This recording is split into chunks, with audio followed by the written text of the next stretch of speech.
A little out of practice, but I'll be all right. Sure, I'll get seated here.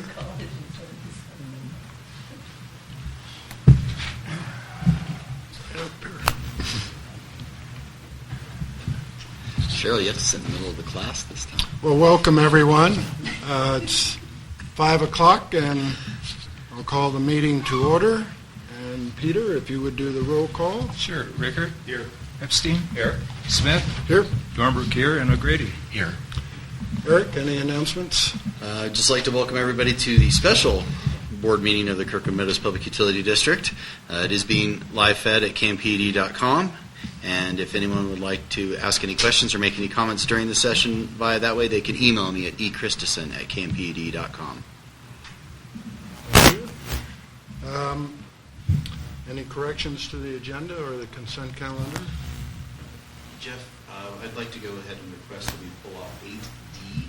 It's not ready for finance, so we don't have it ready to bring before the... 8D, and that would be the debt policy? Yes, sir.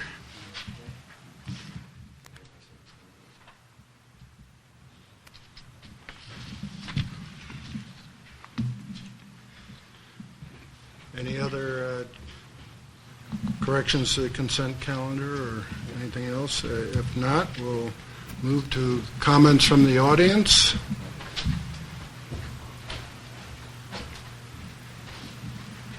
Very good. Thank you.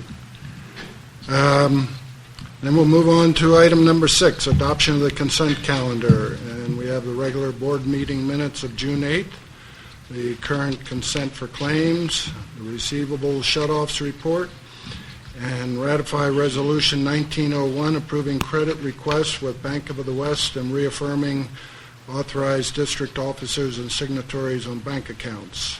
And 6E, ratify Resolution 1902 authorizing the execution and delivery of a master governmental acquisition, purchase, financing, and leasing of certain equipment for the public benefit.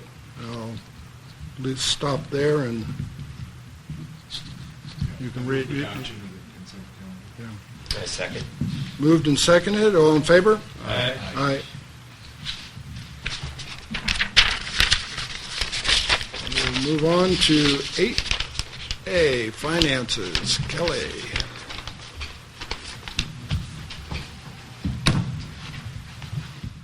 I like saying good afternoon. Yes. It was. Okay, so we'll start with, I actually have slides this time. The balance sheet on page 29. The only notes I had for the balance sheet for May were to note that when netted with the LAIF and the cushion of credit, the total variance for total operating cash is up from plan by $329,000. And you can see that I did break out the LAIF now in a separate line item on the balance sheet. Since we are now using it as a placeholder for operating funds, I thought it was important to have that shown separately on the balance sheet so we can see what the balance is in there. Good. Kelly, could you tell me what LAIF? Local Agency Investment Fund. Thank you. Other than that, I didn't have any other notes unless there are any questions on the balance sheet. Moving on to the total operating funds as broken out by the total operating revenue account broken out by fund. You can see water currently is at a negative balance, as well as snow removal. Snow removal, last I looked, is up to a negative $59,000 as through June, and that's without any G&A allocations. So definitely snow removal is going to have a bigger loan from electric than we had originally budgeted. We budgeted at $53,000, and right now it's up to $59,000. So it's going to go up from there with the G&A allocations once that gets moved through. I'm expecting wastewater to go negative, but there's a possibility that it might not, in which case it won't need a loan from electric, which will be good. Any questions on the revenue funds? Okay. One question. Do you know when is the first opportunity to pay off the next loan on electric? I don't know off the top of my head. Do you remember? Yeah, no, it's next year. I want to say next year, December. Next fiscal, like this upcoming December, but I could be remembering the last one, so I can check on that It'll be for in you. the audit. No, it'll be in the audit. Moving on then to the combined income statement on page 32. Operating revenues for May were up by $21,000, mainly due to residential sales. And year-to-date total revenues are up by $726,000 total, but remember that does include $100,000 worth of property tax revenue allocation. So year-to-date total operating is up from plan by $472,000. And year-to-date net income is at $258,000, which is $518,000 better than plan. So, But that's going to go away with the GASB 68. it could, yes. We know $210,000 so far from GASB 75. I don't have the numbers for GASB 68 yet. They're working on them currently. So. But again, that's not actual cash that leaves. It's just a statement on the income statement. Any questions on the combined income statement? Good year, for sure. Moving on then to Fire Department on page 34.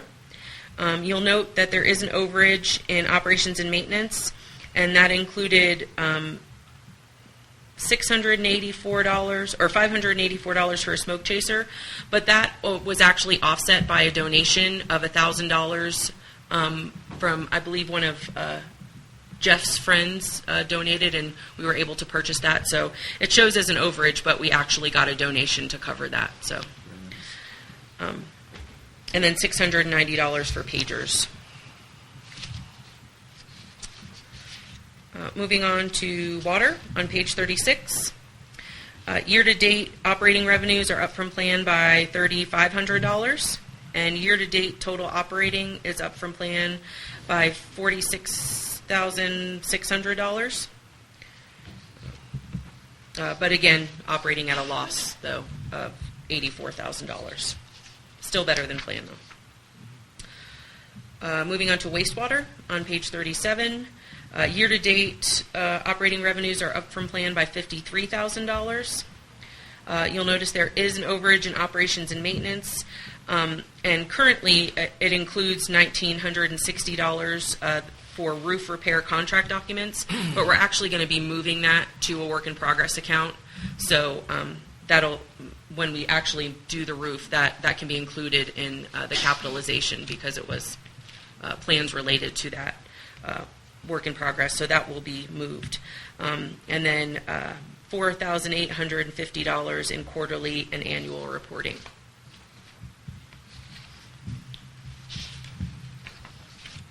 Moving on to electric on page 39.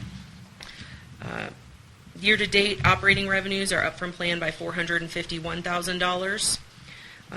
Year-to-date total operating is up from plan by $364,000. So a good year for electric. When it snows, people use their electricity, apparently. Moving on to snow removal on page 41. You'll notice the overage in operations and maintenance, and this includes $3,500 for grooming that Vail did for us to move some of our snow piles back from the creek. $4,400 in trackless repairs, and $4,800 for the trackless rental. We have 2 months of rental on the trackless, the new trackless that we purchased. So there'll be 1 more month of rental for the trackless in June. And so year-to-date total operating for snow removal is down from plan by $134,000 or $135,000 through May. Moving on to propane on page 42. Year-to-date revenues are up from plan by $209,000. Year-to-date total operating is up from plan by $84,000. So even with all the extra salaries and wages and benefits that we had from all of the surveys that we did, propane still came out ahead, which is directly related to all the snow. That is all I have on income statements, unless there are any questions. Okay. I didn't have any notes on the comparisons from last year to this year, but I will note that if you look at the income statement comparison, total operating is better than last year by $104,000.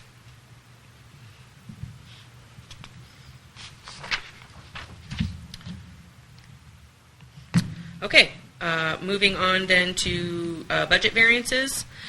There were a few added here. Kelly, if we transferred all those assets to PG&E, why don't our assets go down? Say that again? We transferred the 115 kV assets to PG&E. Those assets stay on our books. We deeded them over to them, but we have to keep them on our books because it was part of our RUS loans and things like that. So we actually have to keep that on our books, and it's moved to amortization. Sure. It's amortized, rather than it's moved to an intangible asset. Right. So shouldn't we call it intangible asset or goodwill as opposed to assets that we don't own? Well, it is an asset. It stays on our books, so it's in an account that says intangible assets. Okay. Yeah.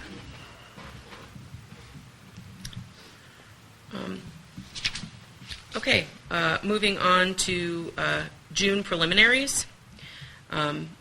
These are actual June revenues. You'll see that for June we are up from plan by $27,000. Again, mainly due to residential sales. And year to date we are up by $754,000 total.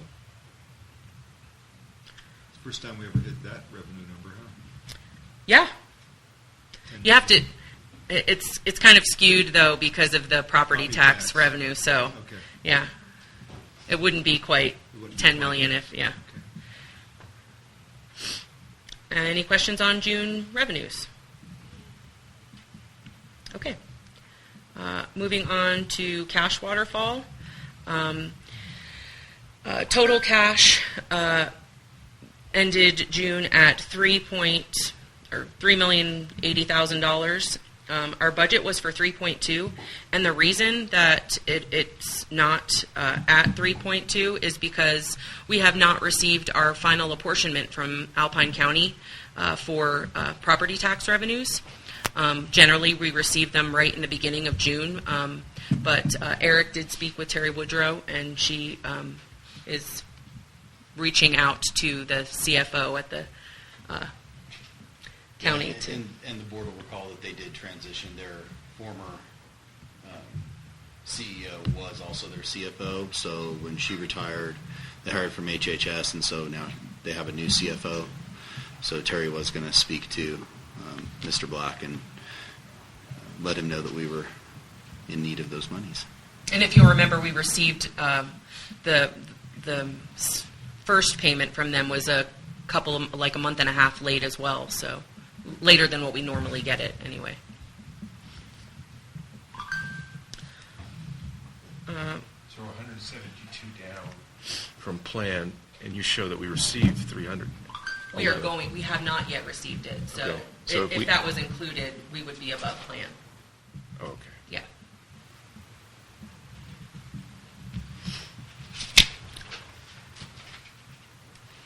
Okay. Moving on to known budget variances. There were some additions to this. Snow removal wages and benefits are updated to $76,000 over what we had planned.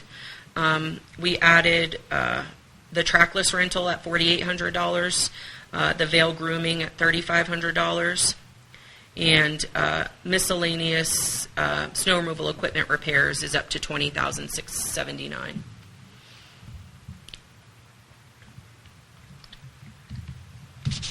And that is all I have. Thank you. Very good. Okay. Could you just check with Moss Adams on that question? I'm used to when an asset is sold, it's physically taken off the books and intangibles booked, and then that's amortized over a period of time. I did check with Moss Adams. We have to keep it on our books As an intangible asset, or Yes. as a cap? as an intangible asset. That is continued to be depreciated. I understand that. Yeah. And so my request is that you break out the intangible assets from the physical assets, just so we know which is which. You just want to see it a separate line item? Yeah. I can do that. Yeah. That's okay. Because intangible is like goodwill, right? It's fluff. It's not real. You have to amortize. Whereas depreciation, you're depreciating a real asset. I can definitely pull that out. It's just an adjustment to my report. Thank you. Yeah.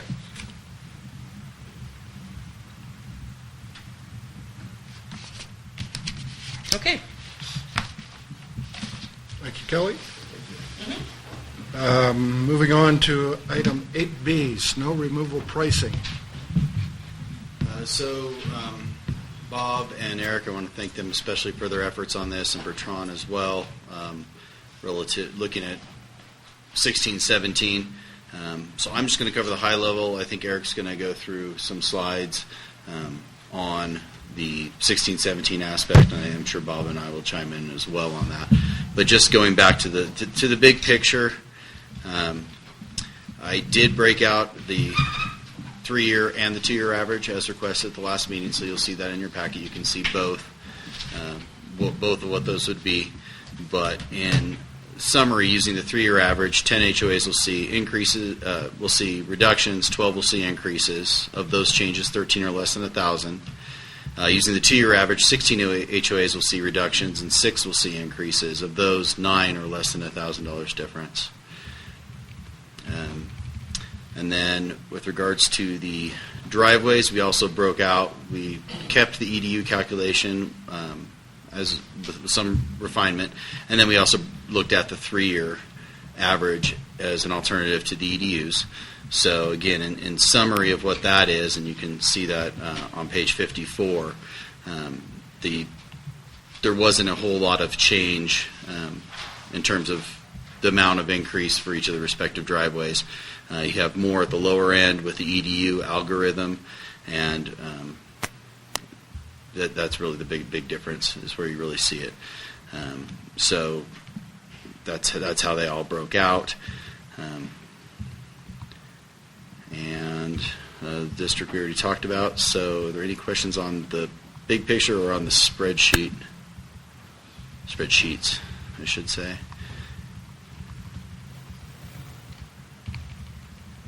Okay. I guess we'll move on to the 16-17 question. Sure. Okay. And you'll just give me a heads up when you want me to click for you. Or do you want the clicker? Can I click from here? Absolutely. I think so. Should be able to reach. Let's see if you can do it. Technology. I don't I have have. faith. I don't have very long On the arms. driveways, I do have a question. Sure. There were 3 that were 2,000, I think one 2,500, and the other's 2,900. Mm-hmm. What's wrong with those driveways? Why are they so expensive? They require a lot of effort compared to others, and they're more difficult compared to others. Okay. Yeah. We're going to talk about driveways after we do the HOAs, I hope. All right. I see. Yeah, I was skipping HOAs because I don't really. I mean, we're going to get 16-17 data. Yeah, then we can go back to driveways. Yeah. I'm going to stand here because I can't. Yeah. Just to finish, there's 7 driveways that are 30% of the time. And that is our operator's experience. Yeah. Okay.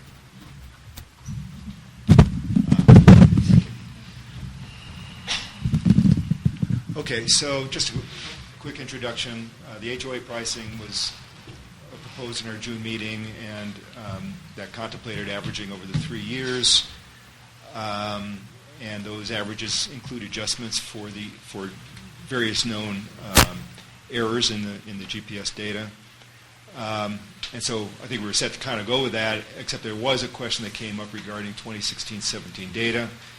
The thought was that the nature of the variations in times between storms in that year the times measured, I should say, and between years, between that year and the next year, were such that the data should be thrown out, probably corrupted, in Bertrand's words.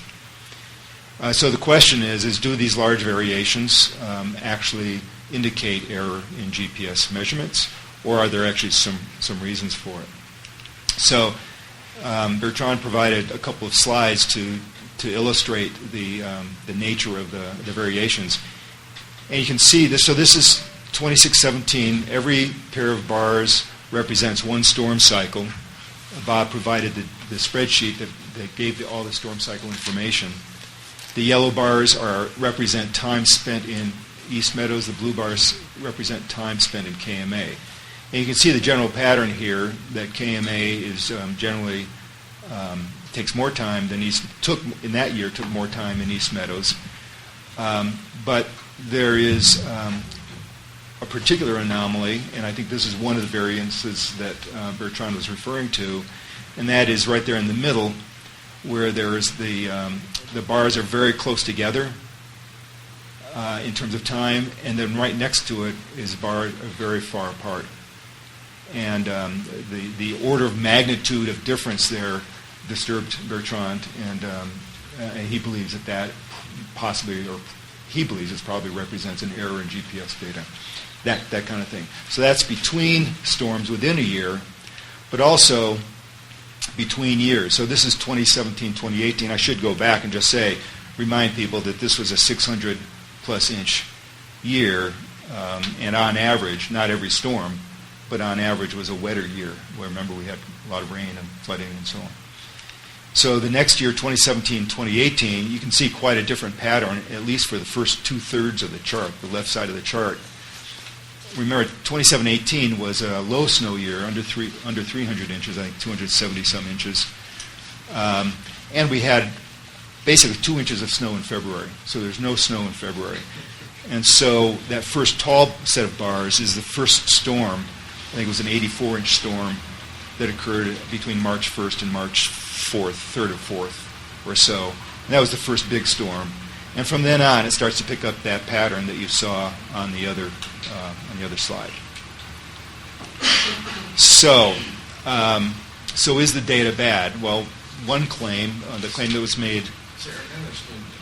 Yeah. The footnote says the bars do not represent storm size. They represent degree of variation in time spent. Right. What yes. is degree of variation, or is it just time spent? It's degree of each bar represents time spent. Okay. And the delta is the variation. Okay. I mean, between the two HOAs. So one claim is that the data in 2016-17 is probably corrupted in some fashion, unknown reasons, and should not be used. My claim, I've now spent several weeks becoming a snow removal nerd. I mean, literally, more than I ever wanted to know about snow removal. But I think that there are actually interesting, plausible reasons for those variations. And in fact, I've come to believe that in Kirkwood, variation and significant magnitude is to be expected from time to time. But I think there are plausible reasons for that. So let's look at 2018, 2019. Now, I didn't get a graph for this from Bertrand until this afternoon, so I couldn't incorporate it. So I did my own graph. I couldn't duplicate his colors. His are nicer, probably more readable. But so let's look at it. But the thing about 2018, 2019 is there was a huge effort on Eric's part, on Bob's part, on the staff's part, to what, and on Bertrand's part, to what he calls curate the data, which means heavily review it, correct it where there are errors, make adjustments along the way. And now all have expressed, everyone I understand, believes that this data is actually quite good. So let's look at 2018-19 now. In this chart, it's the same nature of the chart, but the blue on the left is East Meadows, and the red on the right is KMA. Now, for some of them, you see some of the same pattern, but notice the storms that I've got labeled there. These are Bob's designations. Storms 38 and 53 have an interesting reversal, which is a variation that you might not expect. But in particular, storms 50 and 51, right next to each other there, have a very large variation. You can barely see the blue. The blue goes all the way up to the next to the last top line. And so in one, East Meadows was following the kind of the normal pattern of about, 70, 75% of KMA time.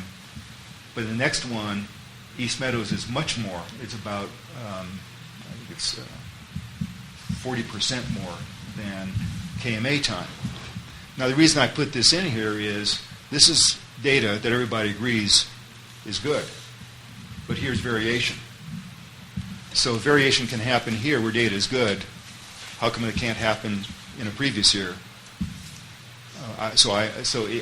The point here is that variations can happen and I think can be expected. So that's the point of this. I'm just pointing out that these two, and I'll go into the reasons pretty soon why I think this happened. But these two storms, what's interesting about them is they were basically the same magnitude, 92 inches, 84 inches. They were both in the first part of February. But there's one significant difference, which we'll get to, between the two. Okay, these aren't reading as well as I hoped. But bear with me. So when I got Bob's information and also got information from Bob and from Eric that they had reviewed the data again from 2016 through 2018 and did not find any red flags beyond what had already been corrected, and certainly no red flags with the big polygons. Now, it's been my understanding for the past 2 years, and that understanding remains the same, that with the big polygons, the big areas for GPS measurements, the accuracy is within a very acceptable range. It's in the small polygons and small areas, driveways, small HOA adjacent to another small HOA, driveways adjacent to roads, where you get some problems, and that's where there's been attempts at correcting errors. But East Meadows is a big polygon, and for those who don't know, all our driveways, we have 69 driveways, and all 69 driveways are part of the East Meadows contract. So errors between driveway and road don't matter. They're all aggregated. It's all aggregated together anyway. So what I decided to do was try to find reasons for the variations, because maybe Bertrand is right. Maybe there are errors. Maybe it's not reliable. But I wanted to see if I could understand some plausible reasons. So the first thing I did was I took all the storms that Bob had graphed for all 3 years and put them onto this, what's called a scatter plot. So the horizontal axis represents inches of snowfall, depth of snowfall, intensity of the storm. The vertical axis, the top half, represents situations in which more time was spent on East Meadows than KMA. And below that solid line represents more time spent on KMA than East Meadows. And each spot on that chart, each of the greenish spots on that chart, is a storm. Each of the ones that you just saw charted on the other graphs. And you can immediately see a trend. The trend is that if a storm is relatively small, 20 inches, 24 inches, or less, the time spent in each HOA bounces up and down. It doesn't, they balance out pretty much. For reasons I don't know why, but sometimes it's more in East Meadows, sometimes more in KMA. It doesn't make that much difference. But as the storms get larger, you can see what happens. The hours needed to remove snow in KMA increase as you go to the right. That's what that declining kind of slope represents. It says the bigger the storm, the more time will be spent in KMA relative to East Meadows. And there are some reasons for that, I believe, which we can discuss. However, there are 3 anomalies which aren't showing up very well, because this is important to point out.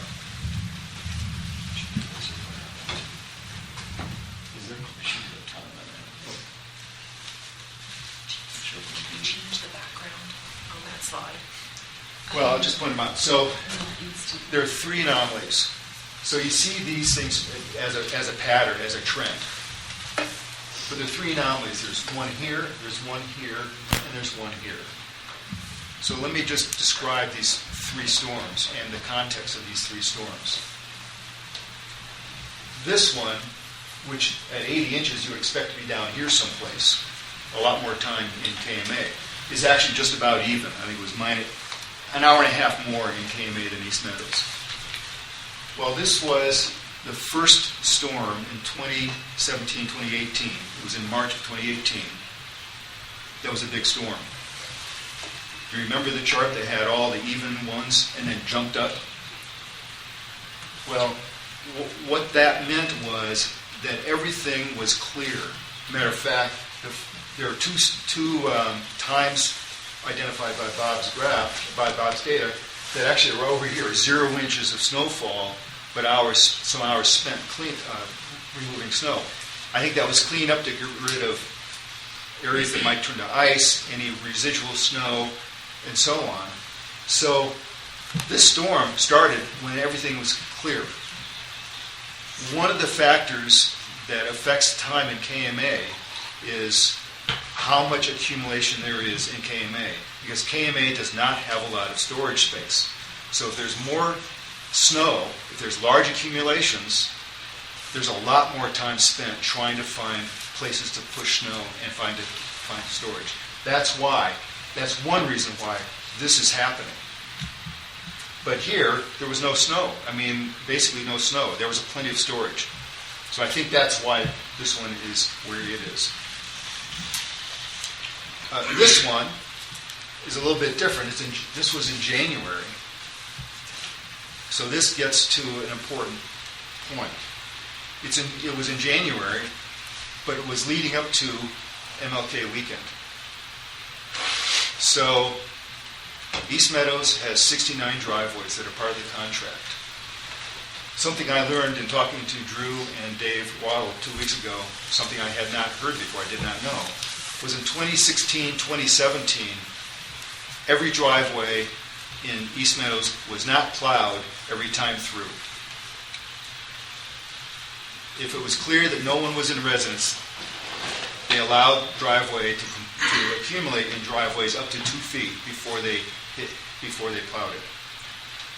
So that meant that in general, time spent in East Meadows is going to be less. It's going to be less because they're not doing all the driveways. In fact, I did a piece of arithmetic, which may or may not be accurate, but it indicated to me that something like 40% of the driveways were not done on any given pass. So rather than 69 driveways, it was like having 40 or 45 driveways in the subdivision.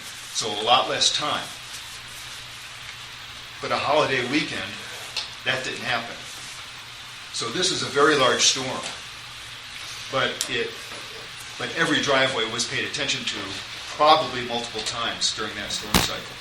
So the reason this is here is not that KMA was any less, was because East Meadows was probably a lot more. And so the delta diminished. Now what about this one? This one is a really odd one. In the graph. This is the one, this happened this past year. This was in February of this past year. This is a lot of the reason why East Meadows percentage went up in the total calculation. This is 30 hours more than KMA. So what was the context for that one?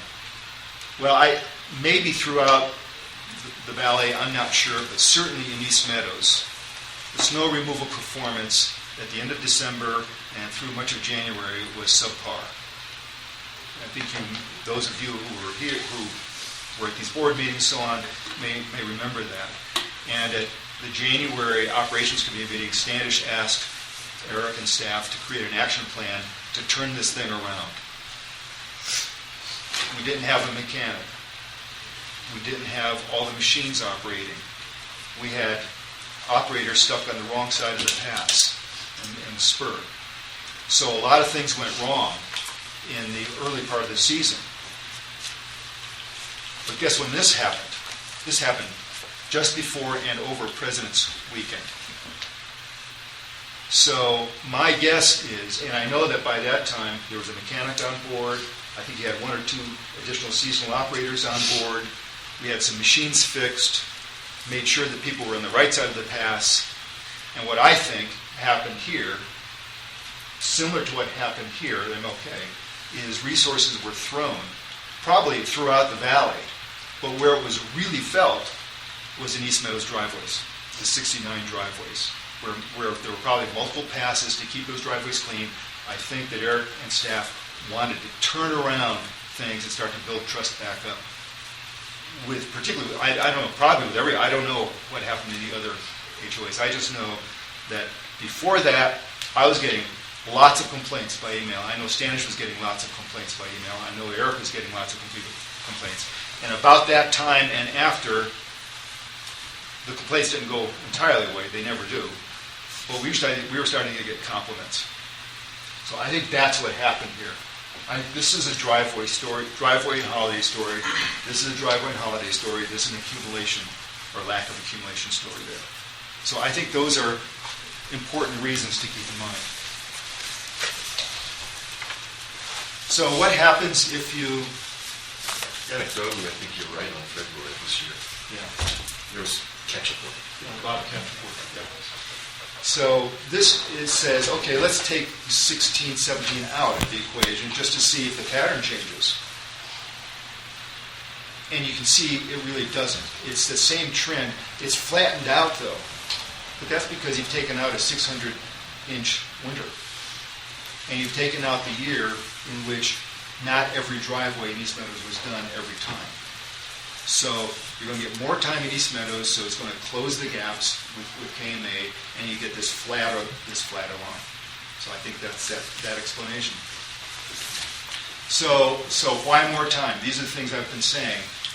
And this is from a good conversation with Dave and Drew.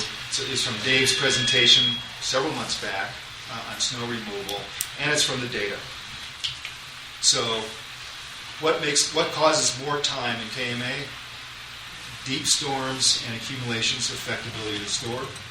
The weight of the snow is important. If it's a wetter storm, the ability to push the snow, particularly in certain parts of KMA roads and KMA, becomes more difficult. In KMA, the drainage is such that in a lot of places, water sheets across the roads. You remember the issue with Dangberg, I remember early this past season. And that icing makes it much more difficult for the equipment to operate. You get more clogging with ice, the chutes, and I think Dave said treads and tires as well, but chutes and other parts of the mechanical equipment. So they have to stop more often to clear, so it adds time. And then parking pads require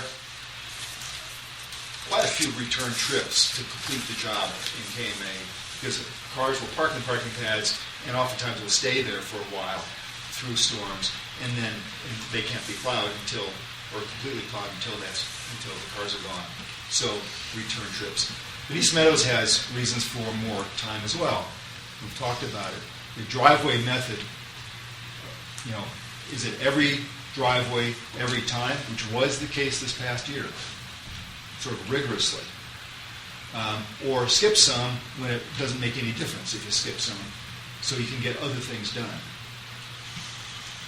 As I said, in 16-17 it was skip some, and I don't know what happened in 17 to 18 actually, but 18-19 it was every time. And then presence in homes require more attention to driveways. So holidays, high presence periods will generate more time in driveways in East Meadows in general. There are other variables. Experienced versus inexperienced personnel assigned to a particular storm cycle, particular geographic area. Different machines have different efficiencies and capabilities. We don't have 2 big blades. We don't have 2 big blowers. So it depends where those are assigned on any given storm. The driveway and parking pad priority system, how often is that used? Now, Bertrand and maybe others have said, well, that really doesn't make any difference with time because they're going to get plowed anyway. But that's only if everything is plowed every time. If things aren't plowed every time, and only the ones that are in residence or that are clearly in residence or have requested a priority, then it makes a difference, the priority thing. And I do remember that Judy Flynn last year, remind me if I'm correct on this, Eric, Judy Flynn last year, about a year ago, as we were doing the contract, gave a direction or a request to the staff not to take priority requests for parking pads. It came from their KMA council. I don't know which. Their board or their council. Their board ultimately, Okay. and their council. But that was to directed save time. So there's clearly thought that that does save time if it's not done. And there are probably other factors that I just have no idea about. So let's back to 1617, one more interesting thing. So here it is. You see this general pattern. You see this anomaly right in the middle. But let's take out that anomaly. There is no variation in pattern. There's some variation in magnitude, which somebody may think is suspect, but there's absolutely no variation in pattern at all. Now, you put that in and you say, well, why? Well, I think it's because it was MLK weekend, had a very, very large storm, 10 feet of snow, and then immediately following that storm was another very big storm, 98 inches, I think it says. And now you've got 10 feet of snow on the banks, all this accumulation, and now there's no place to store snow in KMA, so what do? It gets pushed, it gets touched, it gets pushed, it gets touched, and so you start to accumulate a lot more time. So you have a holiday weekend followed with heavy snow, followed by another heavy storm where you need to find storage, and that takes time. So my conclusion is variation storm to storm and year to year do not indicate bad data. In fact, they're probably to be expected. There are plausible reasons for the variations, nature of the storms, the timing of the storms relative to holidays, method applied to East Meadows driveways, for example. Additionally, again, the review of the GPS data since the last board meeting has not raised any more red flags about errors in the data. My opinion is we should proceed with a 3-year average as presented to June board. Thank you, Eric. Eric, you have a question? Yes. Are you talking about 3-year average going forward? Because I feel like a 3-year is not statistically valid, and we should look at least at 5-year or maybe even 10-year. We should keep going. Carolyn, thank you for saying that. Right now, we only have the 3 years. Well, I understand that, but I think 3 years of these 3 years is not really a valid statistical average. all of our other utility projections are based on 5-year averages, and I would love to see 5 years, at the minimum 5 years used here. Because I don't think definitely these, so. just a rolling 3 years is valid. By the way, I do one more point I want to make, and I remember Frank making this comment last time, which is understandable. But one of the variations that raises red flags, it was East Meadows' percent of total time for a given year. In 16-17, it was about 24% of total HOA time. The next year it was 32%, and this past year it was 37%. So a jump from 24% to 37% sounds like a 53% increase. But you have to understand that these are percents of the total. The actual time spent in East Meadows increased by 20%, 2016-17 versus last year.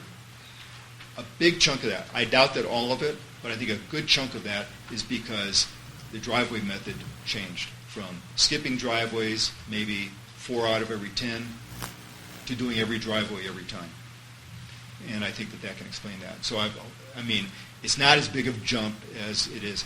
The reason that it does jump is because KMA's time went down as much as East Meadows went up.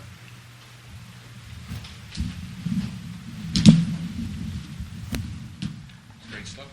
Thank you.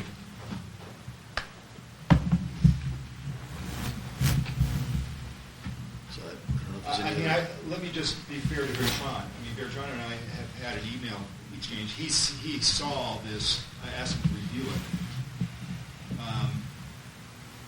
He didn't think any of it was good. Why are we not surprised? Well, I mean, he's got a certain particular way of looking at this. I mean, he's a scientist. He's a statistician.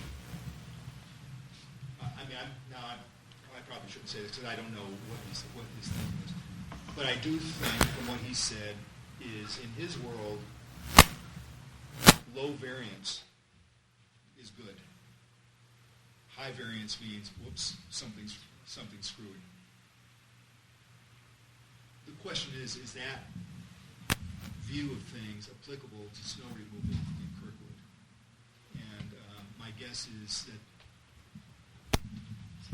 although it would be lovely, I don't think it's going to happen in any consistent way like that. There will be, I think, some consistent patterns. And I think, as what Carolyn said, as we move on, 4 years, 5 years, more, we'll learn more and more, and maybe things will become more predictable. I'm a scientist. I think your presentation was excellent and your reasoning was excellent. I just think we need to keep adding more years to the data. Because 3 years is really nothing. It's just, he's right about that. Statistically, that's not valid. So we just need to keep on it. I agree. Thank you. And from staff's perspective, we agree with Eric's analysis on that. And Bob and Bertrand and Eric and I have been in quite a few multiple email chains relative to that. My point on that is, if you're going to include year 2, there's no reason to exclude year 1. They're exactly the same in terms of operations behind it. So you either only have year 3 because you feel that's the most accurate data, or you have all 3. But to pick year 2 over year 1, I see no justification for it in terms of the operations.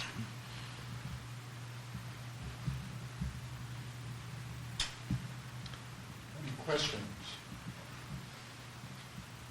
So I do have a question. This is to do with Juniper Ridge, as I mentioned last time about the increase.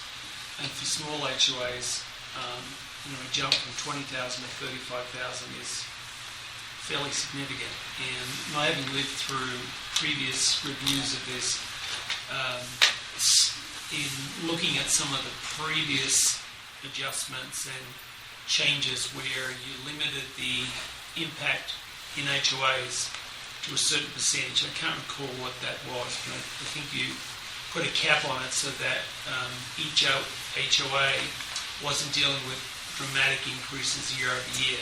Now, I'm speaking for a small HOA, and maybe the case is true for the larger ones as well, but it seems like it's pretty hard to go from a small set of members paying $20,000 to go to $35,000.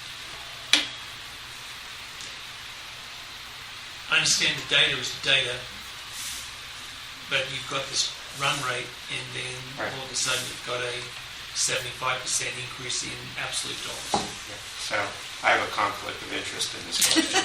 So let me just say that in answer to your question, the first year we limited changes to 10%. Last year we limited it to 30%. This year we're prepared to say a 50% change is just fine. I mean, according to the data. But on that decision, I will abstain. I mean, if we don't put it fair to what's real, then someone else is paying for someone else. Correct. Given that there is time to adjust to get to real, sometimes real's difficult at 8 a.m. in the morning, but it's easier at 3 o'clock in the afternoon.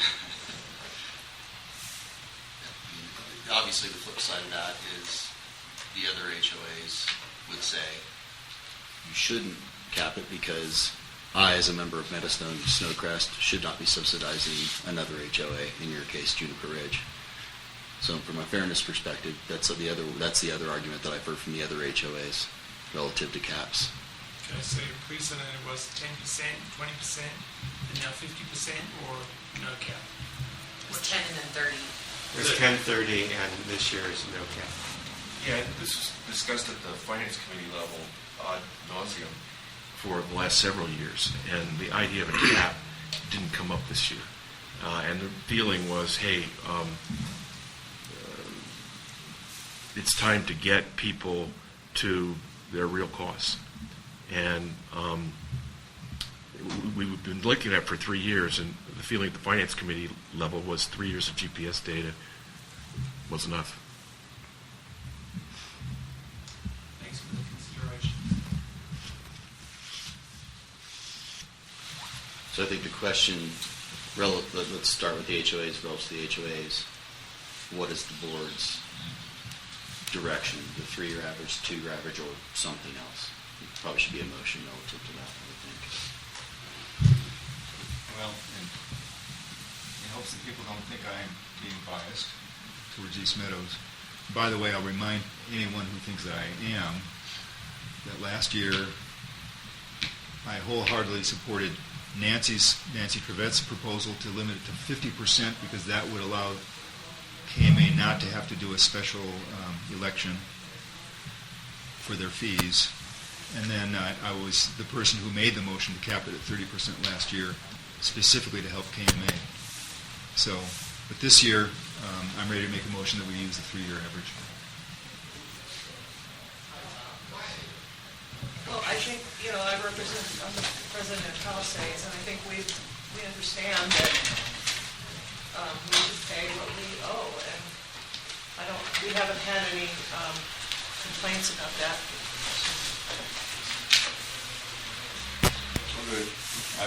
I've moved to 3-year average. So Eric has moved, we go with the 3-year average as shown in, I guess, page 48. Be the 1920 contract amount 3-year average. Are we correct on that? Yes. Okay, just want to be sure what we're all voting on. Do I hear a second on Eric's motion? I'll second it. Moved and seconded. Any questions? Okay. All in favor? Aye. Aye. Opposed, no.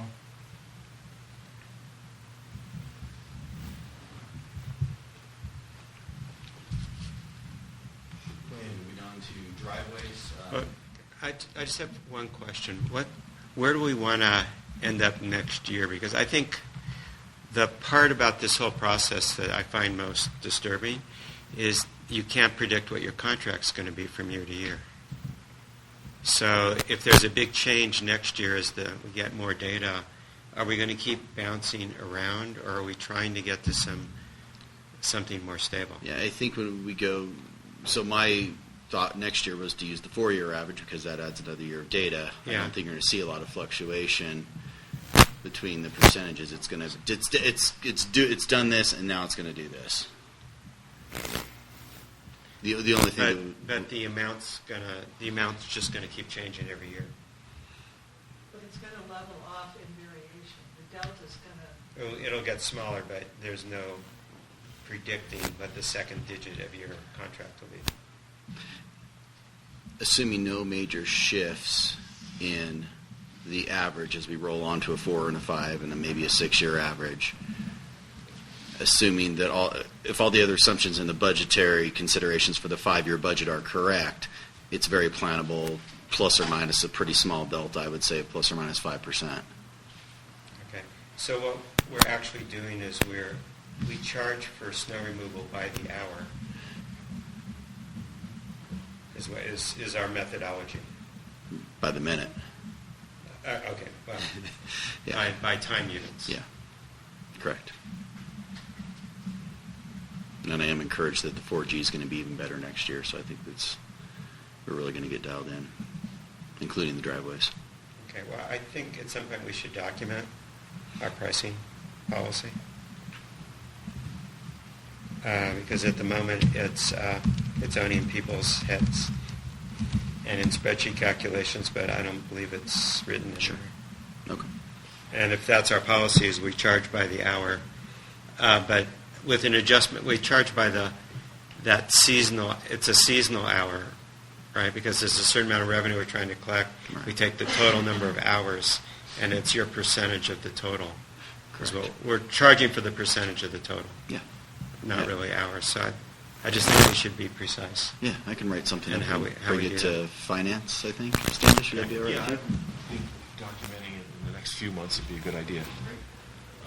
And, of course, one thing that will affect it is not just relative percentages, but total spend. We're spending $100,000 Yeah, right. more this year Right. We have contracts for 100,000 more, right? That is the plan. Right. And we'll move on to driveways. Sure. So again, what I highlighted at the 30,000 foot elevation level, we have the EDU method, which puts into 4 buckets as the board requested, and then we have the 3-year average rounded to the nearest $10 for simplicity, because we do have a lot of people that split, and we do divide by 4 because we bill in 4 increments. So it's nice to round it, and it gives some, like kind of going to what Bob says, kind of gives some consistency. I don't think you're going to see us bouncing around on these. It's going to level. With the obvious caveat being, if we get a new owner that's much more, uses their place much more, you would see a higher number of minutes and they would see an increase. But this assumes a status quo of ownership and visiting habits. There's always the caveat for the outliers where we see that. But there's one in here, for example, that changed hands in Juniper Ridge, new owner, very active, here quite a bit, huge number, minute increase, which I know you noted as well. Why should it increase if we plow it after every storm? They used the priority list a lot, which meant more plows for the priority. The priority list only meant the time you're plowed, not that you would be plowed more often. We got a lot of requests using the priority system saying, I'm leaving now, I'm coming in now. So some of those we get 2-3 plows a day sometimes if they were in residence versus someone not in residence.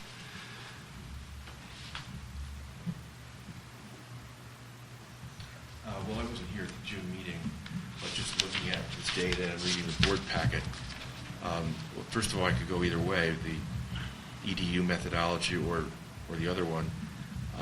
The EDU methodology appealed to me a little more than the other one for a few reasons. One, there was sort of a limit, and that's consistent with some comments in the Finance Committee meeting. There should be a base charge, and maybe Bertrand said this, for having, that capability. Second, the EDU methodology put a cap of $2,000 on the ones that were, $2,500 and $2,900. Yeah, so I that's my comment.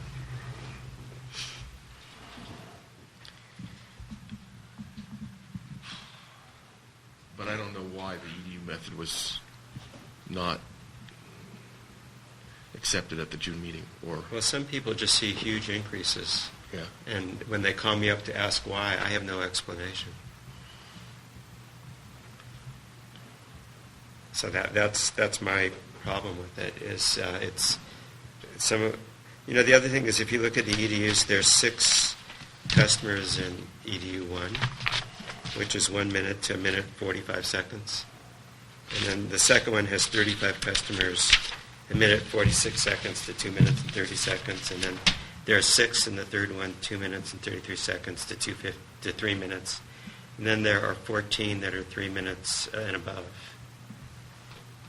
So it is true that a very small number of driveways is a very large percentage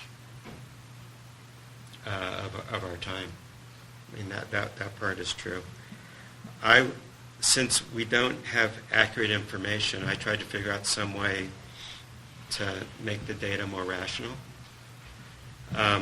So we should at least explain where these numbers came from.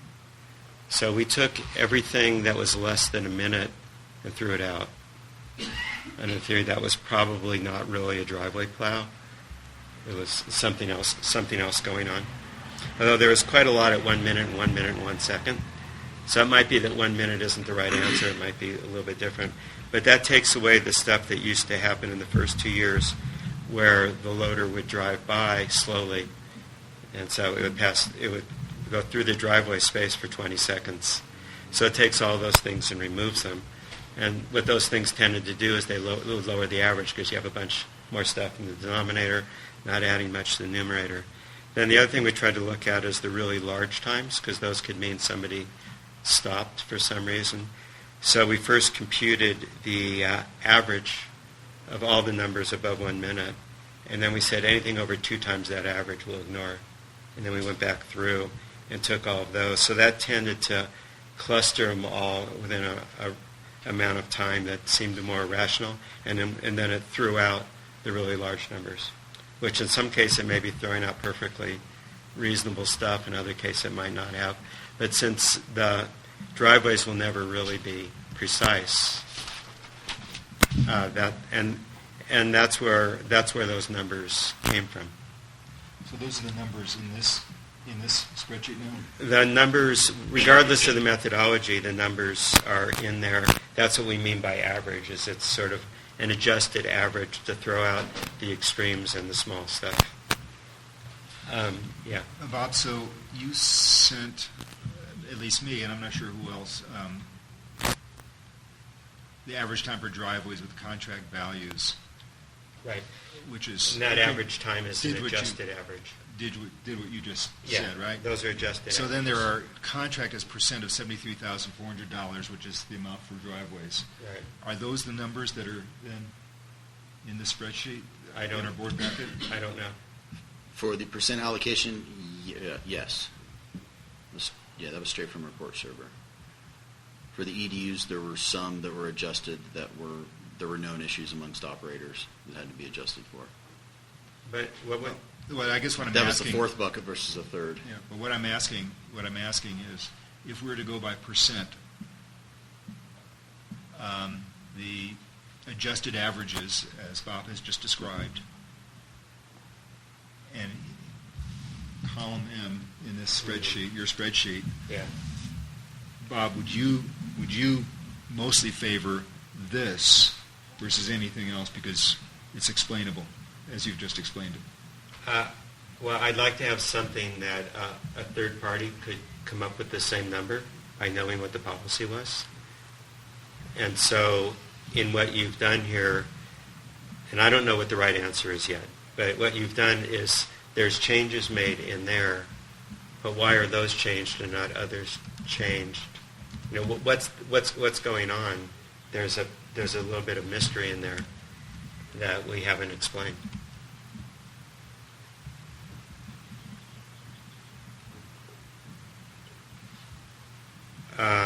And the person whose average time is 6 minutes pays the same as someone whose average time is 3. An average 6 minute on a driveway is the average driveway, if you take all the averages, seems to be around between 1.5 and 2 minutes. So then we have someone who's a 6 minute driveway. So I just don't know that the way this has been done, I haven't had much time to look at it. I took 2 weeks off of snow removal while traveling. So I had originally thought we were going to, in July, try to make sure we had an algorithm that worked. If we're going to make this based purely on numbers and curation of numbers, I'm not sure that we're 90% there. I'm not sure that the last 10% will make a big difference or not. I just don't have a sense of closure on all of it. And I would, since some of the computations are fairly complicated, I would have a second set of eyes, verify that there aren't any errors in it. And that's not necessarily what you've done, but what I've done. I tried to do that in the 2 hours before this meeting and couldn't finish it. And for the percent algorithm, those were the numbers straight out of reports, or which goes to your algorithm. That's your algorithm that you just spoke to. Those are the percentages that were used. Oh, okay. So those numbers should match? yes, Okay. to the 210. I mean, rounded to the hundredths place, Right. which obviously produces some variance, but Yeah. decimal dust. So all I'm saying is, if possible, Another month to finalize driveway calculations. well, That's what- I would, if it's practical, I would like to do that so I make sure that the calculations here don't have any errors in them. They probably don't, but probably isn't good enough if we're charging people money. Yeah, I'm fine. From staff's perspective, there's no issue with deferring the HOA values one more month. It's the HOAs the private driveways one more month. The HOAs are the ones that wanted it, clamored for it earlier, and we've set that now. So from my perspective, never heard anyone demand their bill early for a driveway. Okay.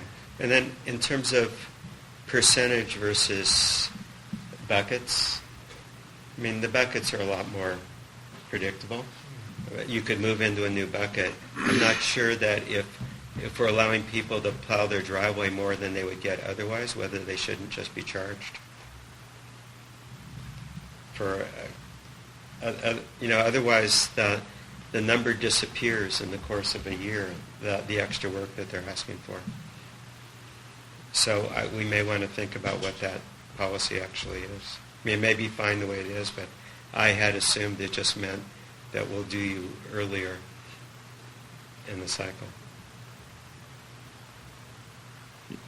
What it ultimately means, if someone is on the priority list and in residence, they will get plowed earlier and more often than those not in residence and on the priority list.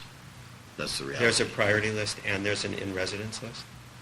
Priority list is the in-residence Okay, list. so there's just one thing. There's an I'm in residence, and that means we'll spend more attention to your driveway. But if there I'm not have in been residence, occasions. you'll still get plowed. There have been occasions Yeah.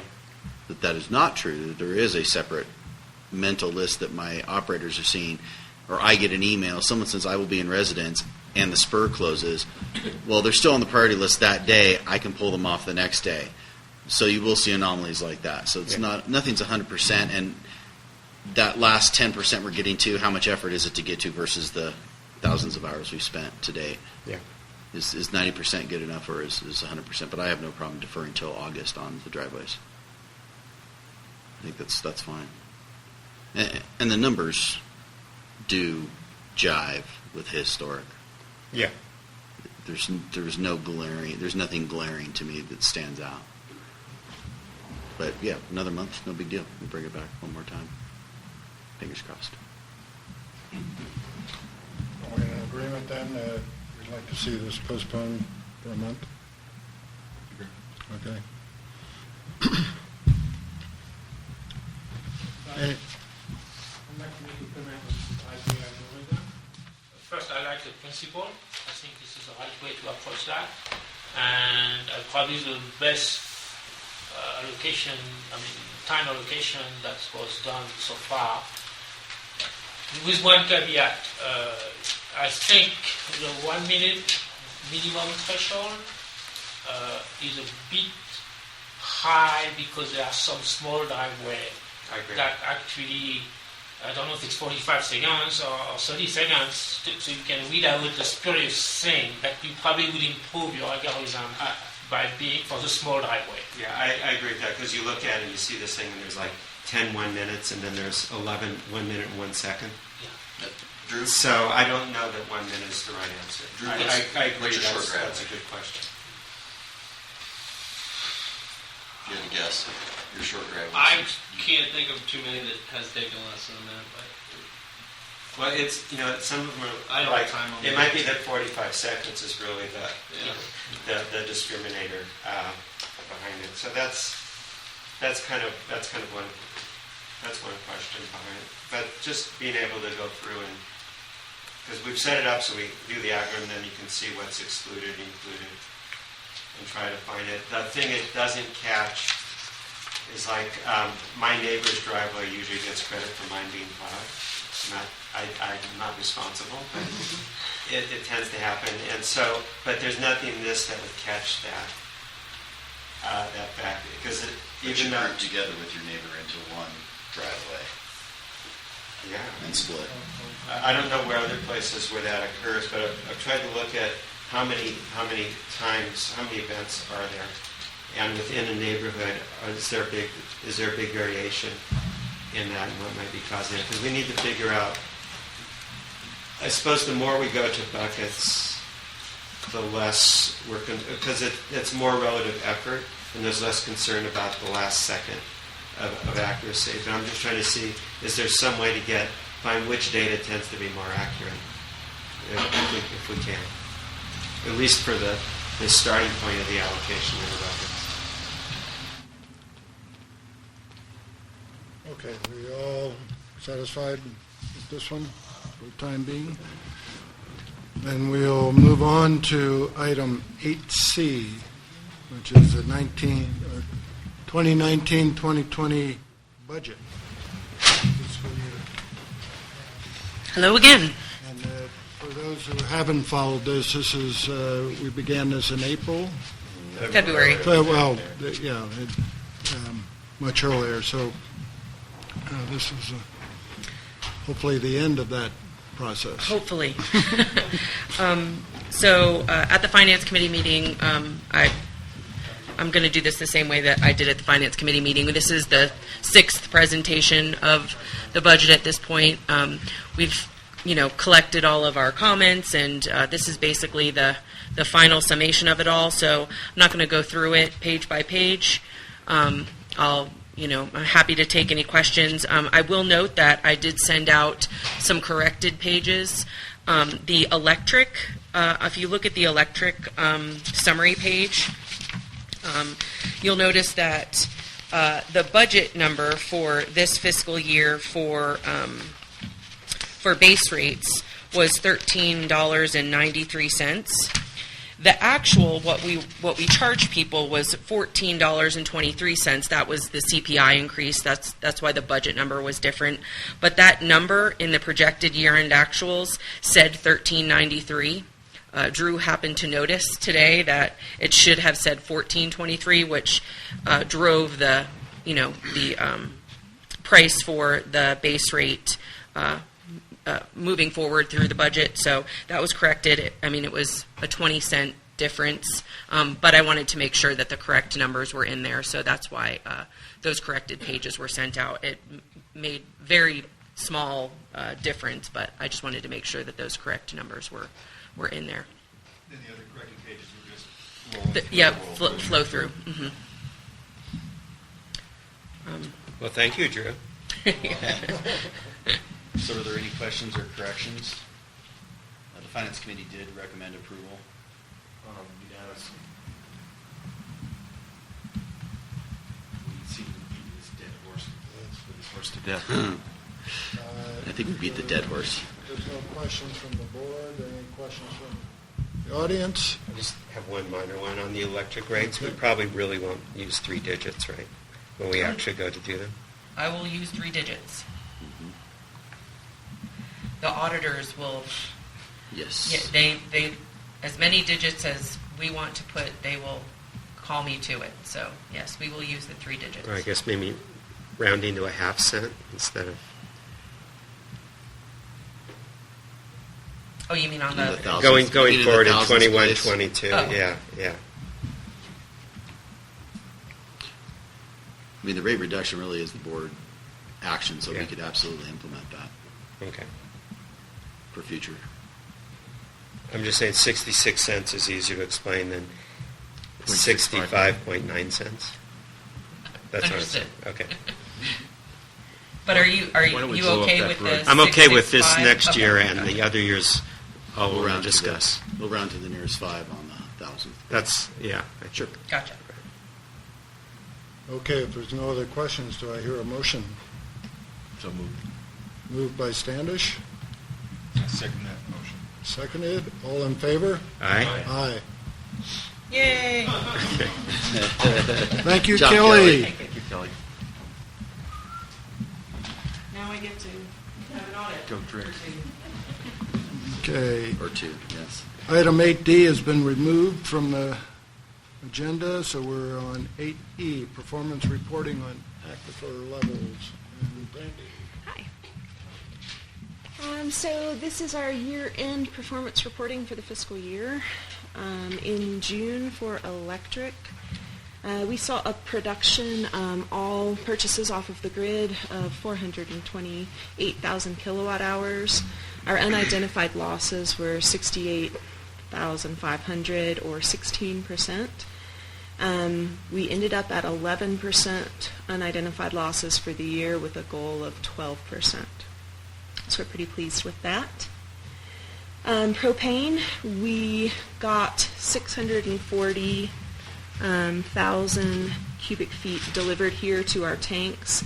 We had a positive unidentified loss of 21,000 cubic feet, or 3%. We ended up the year at a slight negative, -4%, with our goal of 2%.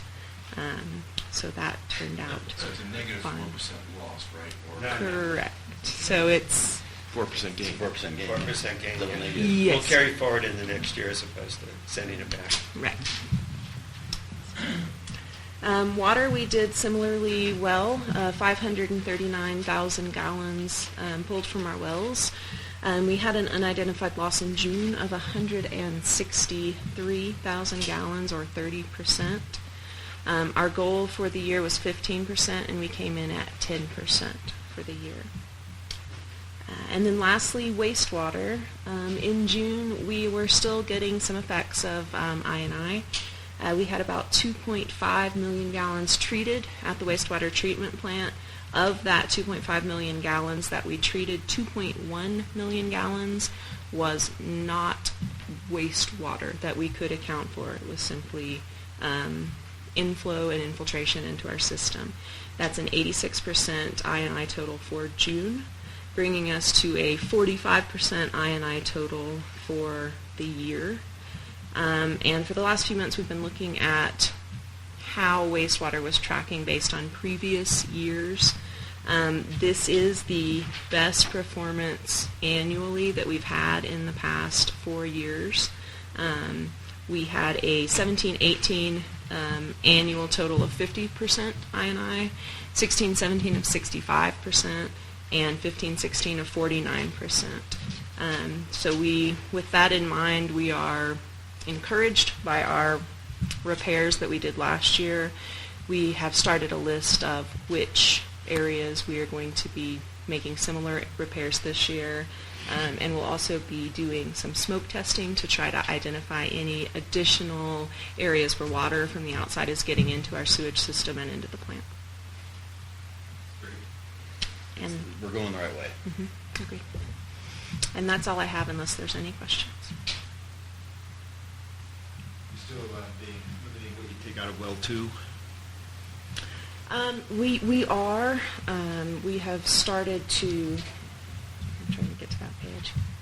We've started to pick back up on the production from well 2, but it is still lower than it has been in the past.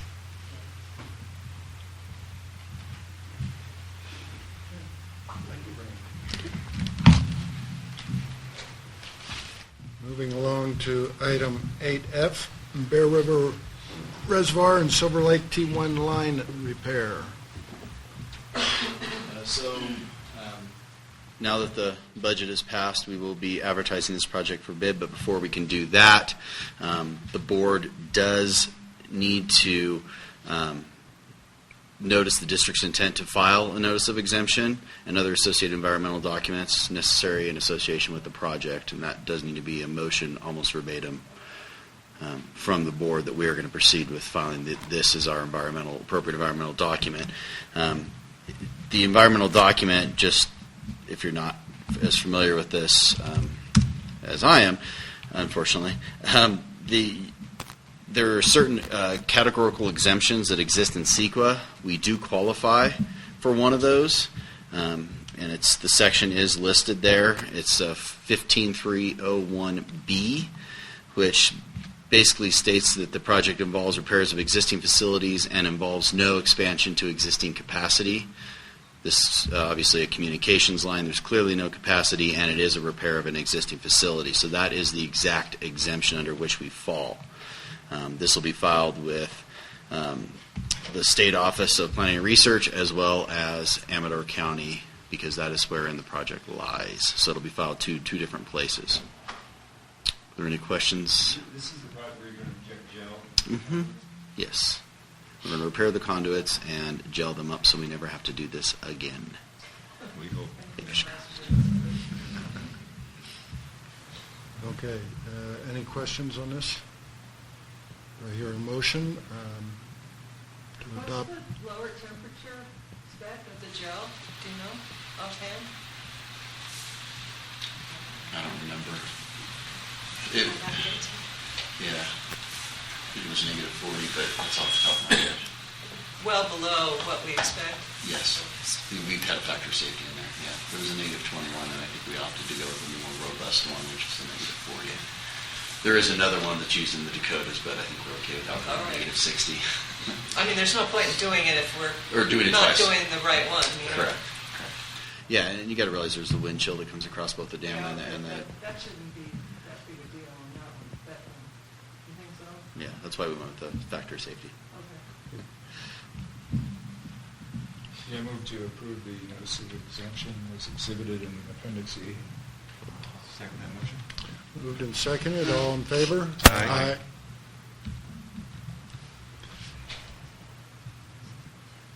Moving on to item 8G, General Manager Objectives for fiscal year 2019-2020. Some committees have reviewed and updated theirs. Some have wanted to revisit them. So this is just a preliminary. I'm not requesting any action from the board at this time. We will revisit it at all committees once more. On Monday, Jess will send out the Word document to all committee members, and which will obviously include all board members. I know Finance has received their component, and some other committees as well. But that will be sent out, and we would like comments back in 2 weeks. That was Bob's very good suggestion, 2 weeks. And Jess will note that in the email along with the follow-up at the second week deadline. And then we'll bring this back to the respective committees and ultimately to the board in August for approval. Any questions? So we get with our committees and work this out by email is what you're saying, right? That would be fine, yeah. We're not having a meeting till... And I'll filter them all through and then compile them all and send them off to the committee as one big packet once we receive them all. Okay, we're at item number 9, General Manager's Report. Just an update on a few things on the playground. It is installed. Looks beautiful. Yeah, Vail has agreed to that the prior agreement is still in full force and effect. That is contrary to the prior statement that Vail had made. So that is good news. Their attorneys reviewed it and said that agreement was assigned. So we are up there via the old agreement for the time being. On July 9th? Yes. July 9th, we have the certified playground inspector coming out, and once we have his report, we'll be able to document the needed repairs and the associated costs therein. So we are moving forward with that, but in the interim, the playground is up and functional. Just a brief update on that got changed back. It's the energy executive course, not the utility executive course. It was absolutely worth my time away from the district, worth every penny the district paid, and I thank the board for recognizing the benefit of this course. There were utility executives from all over the U.S., mostly west of the Rockies, although Oklahoma Gas and Electric was represented, Duquesne Light from Pittsburgh, New York Power Authority, and Montana, Dakota, as we talked about earlier today with Mectum. Utility was also there, but there was 3 of us from California. SoCal Edison was the other 2, and then quite a bit in Washington, Portland, Nevada, and Idaho. Tons of takeaways. I figure if I do one takeaway a week and push down on staff, it'll take me about 52 weeks to get through all the things that I want to implement that are really good. It's just there's so much in there, and I know I sent some stuff intermittently to various board members when it was in their purview, but it was really good, and I would highly recommend this course to anyone. It's absolutely worth it. They do have biannually. They have a 3-day meetup of utility executives in Coeur d'Alene, Idaho. I was able to attend the last day of that as part of this course.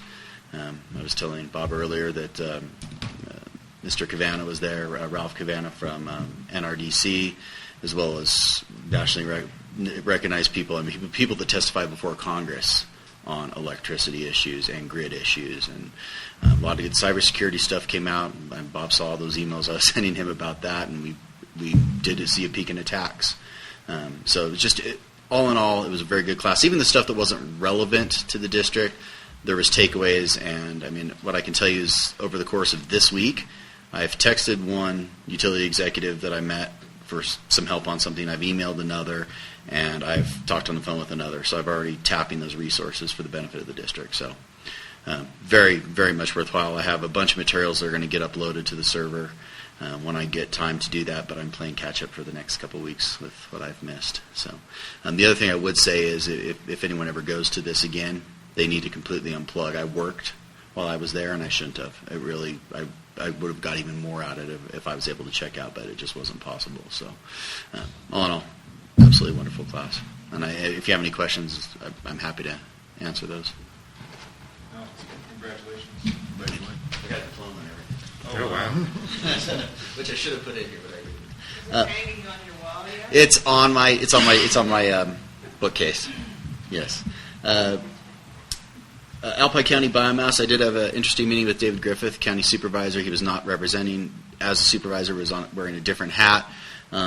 They received a $100,000 grant to look into the viability of biomass for Alpine County, and they've tapped us as a possible partner in that when they get to. They're doing the fuel analysis now, and then they're going to look at basically the disposal, the processing analysis next, and we would be part of that. And so we'll be bringing that through planning when that comes back. So just wanted, that's something else that popped up, and that was actually something that was covered in the course. So I actually was somewhat ready for the topic when they came in. So and they've worked for, that was the phone call I made. They actually worked for some of the utilities that I met at the course. So it was actually really good. I'm going to let Rick do his from back there. They want to also add in the WAPA information. Oh, yeah. I think that'd be of interest. Well, you can stay back there. You can. He's not supposed to put weight on it, and so he's being bad. I'm telling Marcy tomorrow is all I know. Yeah, the district did qualify for 100% of our load via WAPA, which is a reduced rate of power purchase. So that'll it was the 100%. So just explain what WAPA is. The Western Area Power Authority. Yeah. So that's the collection of federally Bonneville. managed dams in the western region. So in 2025, we can get all of our power at a reduced rate. From that, it would be 100% carbon-free. Yes. It wouldn't necessarily be all renewable. And Bonneville was there too. Speaking of that, Oh, yeah. from Bonneville, Yeah. which is great. So that's good news for the district. In 2025, you'll see a rate reduction for electric, which will be very nice.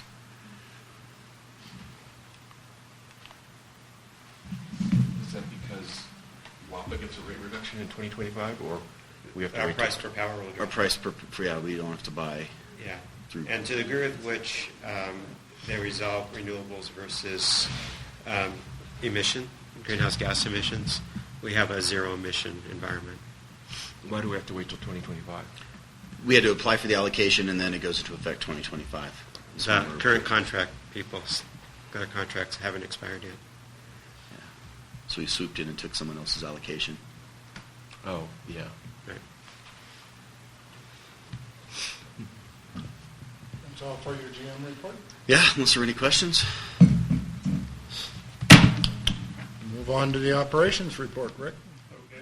Okay. Thank you for approving the budget. So summer projects will continue, and staff's doing a good job really running down the list of chores. We'll probably bring the list back in the next board meeting so you can kind of see what we've done, some of the activities, and some of the proposed ones for the fall.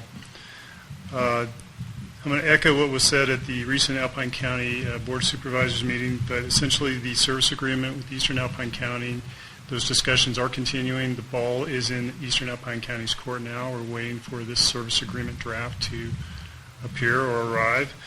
And I've understood. Does everybody know what that's referring to? Yeah, we've talked about the contract I'm not service. sure Some new if people in the Oh. public, Oh. I mean, Sure. It's worth backing up.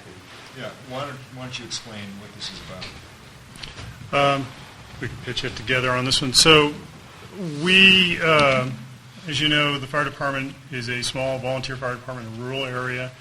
We've been in discussions with Eastern Alpine County about consolidating or merging our efforts together to, one, reduce the cost for the district, hopefully, for the administrative, and more importantly, with training. Training's becoming a very cumbersome item in the state. There's more restrictions, more requirements being required by the state for volunteer firefighters. And then, more importantly, labor. You know, we just don't have the draw of people interested in volunteering for the fire department to respond to emergencies, where if we work together with Eastern Alpine County, we not only network with their 35 volunteers that they have down there, we can tie into the Lake Tahoe Regional Fire Academy, which is in Lake Tahoe, South Lake, and pull these cadets to the Kirkwood area, especially on busy holiday weekends where in years past we've always hired a seasonal person to, again, support our operations and our team here at Kirkwood. The intent of this is not to dissolve the Kirkwood Volunteer Fire Department, but basically just to gain the additional resources with the county and also, hopefully in the future, work together for grants and also possibly going out on strike teams, which is another source of revenue. A lot of moving parts, a lot of questions about what happens with the equipment, what happens with the summer festival. And we want to retain our complete autonomy where, if you see a Kirkwood Volunteer Fire Truck go down the road, really it's the Kirkwood Volunteers, but we're getting that support from the county as well. So moving forward, for example, the summer festival, which I'll talk about in a minute, we'll continue to have this event, and every dollar that's generated at the event will stay in Kirkwood. It'll be for our equipment, for our personnel, for personal protective equipment, or a new air compressor station, whatever it might be. But again, we're not just feeding the county more money. We actually want more money from the county. We want, there's a coin or a term, our fair share, but basically we want to see a better return on the property taxes that we, the Kirkwood community, generate for the county. So that's kind of it in a nutshell. Have I missed anything on that? I think that's But again, we're waiting on this next draft. Then the next question is, how does Amador County play into the Kirkwood area? How much support can they give other than the pitiful $72 per call and $2,200 a year for workers' comp? Clearly, for years it's worked out just fine, but the reality is we're going to be looking to Amador Fire Protection District to provide more funding for the Kirkwood area. Whether the service agreement goes through with Eastern Alpine County or not, we'll be going down that road to, again, seek more funds for the fire department. Final note is Kirkwood Summer Festival. Staff has been working hard behind the scenes, and special thanks to Cheryl Stern and Jessica for really getting this event together. Our staff's been working hard all week preparing food. And at this moment, thanks to Kelly, the numbers are 482 total attendance, and that is 343 pre-signed up adults, 15 young adults, and 78 children. My volunteer count, which is including district staff, is at 46, and that might go up a little bit. I hope it does, because that's a bare minimum number to make this event go off without a hitch. Very grateful to the community for the $19,300 in donations that we received, which is just amazing.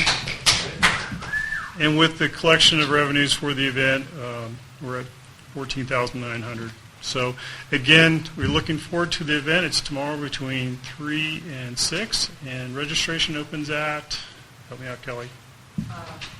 We had opened it at noon before, but I think that 2 o'clock is probably the time to open it. And people have to be present with an ID to get their wristband. You can't show up and pick up wristbands for somebody else. We have to be able to see the person that we're giving a wristband to and put that wristband on them to make sure they're over 21. So if you haven't had an opportunity to sign up online, again, 2 o'clock we'll go ahead and start registration. Yeah. And this is an ABC requirement, which we got the permit today. Actually faxed this morning. How convenient. So we can. It did. No, Oh, it did. good. Yeah. Good. But I know there's owners who haven't signed up yet. I've been talking to them for the last 3 days, so hopefully we'll get more. I've been talking it up, so. We're the best event in town, so they should come. And that concludes the operation or the assistant manager's report. One question, any update on the road closure on Highway 50 and when that's going to come over? I don't have the timeline. I know that they were still working on the roundabout in Myers. Maybe Jessica, have you seen the latest? I have not seen. Yeah, I haven't heard anything. I could find out. No, that'd be good to know. Yeah. Thank you, Rick. Sir? Standing committee reports. Planning. We had a meeting this morning, some items that we covered. It looks like the whole idea of a voluntary carbon offset and so on is making good progress. Staff and the IT committee, Bob, and so on, I think are very close to a solution. They'll make it very efficient for staff, very easy for residents to choose to pay for their carbon output associated with propane and associated with any of the electricity for which we don't already buy RECs. So that's good news. The heat pump project is now underway. Mectum Wright, our consultant, was here yesterday. Today? Today. God, it's been a long day. Yeah. Today, and toured the 3 study sites. So thank you to Frank and the others who are managing those sites, and Bob and Brandy, I think, went on that tour with Mectum. We recapped the economic development meeting that we had last month. It's the first one I attended. I attended by phone. But Bruce Gianola did a great job of hosting that, and he proposed some structure for the meeting for going forward for the organization, really. And one of the things that he has suggested that people agreed with is there should be some statement about what this organization is really trying to accomplish, what's its reason for being. And so the planning committee talked about putting together our thoughts to feed into the October meeting on that particular topic. They also want to form some smaller groups. When is the October meeting? We don't know I don't quite know yet. that they've set a date yet. Well, it's up. We're hosting, so we haven't set a date. It will be after our board meeting sometime after the Mid-October. board.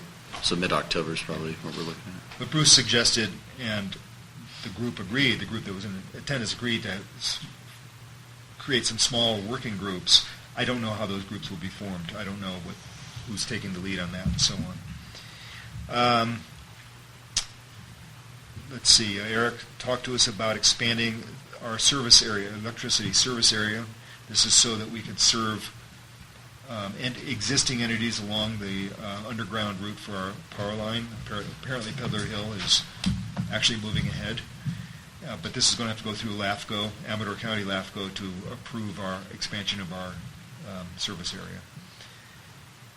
And that's it. We looked at the objectives 2 weeks from now, and that's what we talked about. I'll just add something on the heat pumps. So the goal is to be able to enable people to switch from propane to a heat pump and not have a cost increase.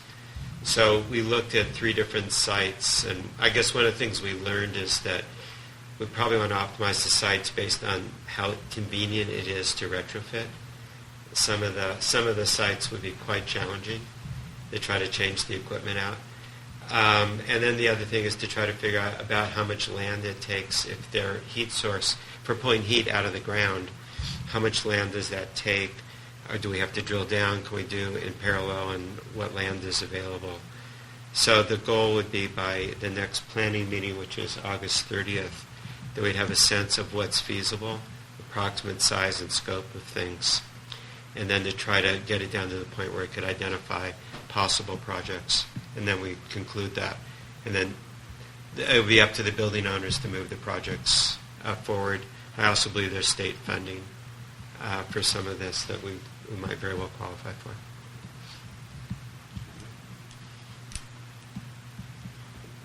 Operations? Good. Is that all, Eric? That's it. Operations? No, we didn't meet. Okay. IT? We didn't. Yeah, I don't think there's we nothing mentioned there. Finance, and nothing new on personnel, so we'll move on. We don't do we still have a temporary? Well, it was sort of the mechanism for talking about the fire stuff, but I propose that it be fully moved to Finance Committee. And we talked about it in our planning. I mean, I was willing to take it into the Planning Committee. Eric thinks it's better placed into the Finance Committee.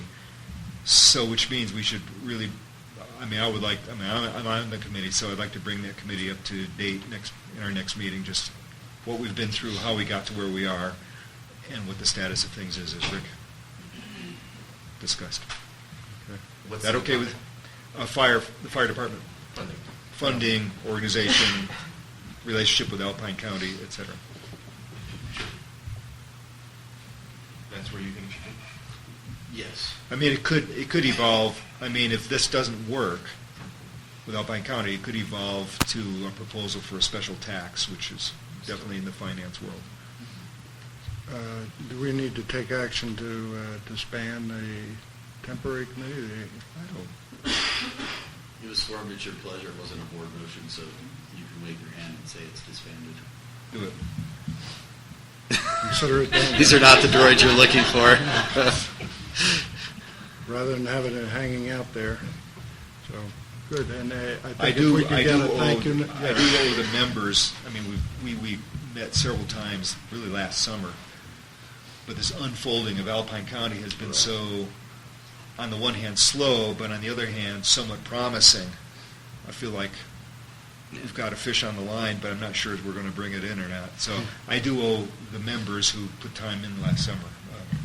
This summer. Well, it'd be kind of nice if maybe we could combine a little summary of where we are with a thank you, and Yes. your work is now finished. Yeah.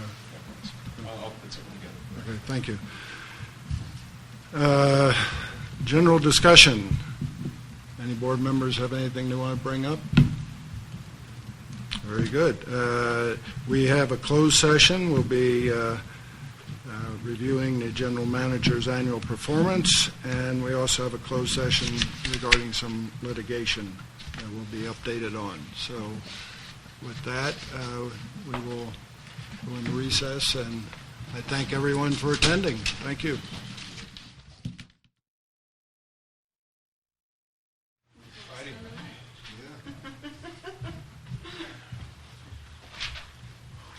I was off by an hour, sorry. What's that? I was off by an hour, sorry. Now it's coming a little late. Or next week. Still same pay period. You can do. I'll talk to you guys after. Yeah, you can do whatever works for you. Okay. Sure. Reconvene, call the meeting back to order. So in closed session, we had a review of the general manager's performance, and as a result of that review, have awarded the general manager a bonus of $5,000 for accomplishment of objectives and a salary increase of $5,631.32 for performance. And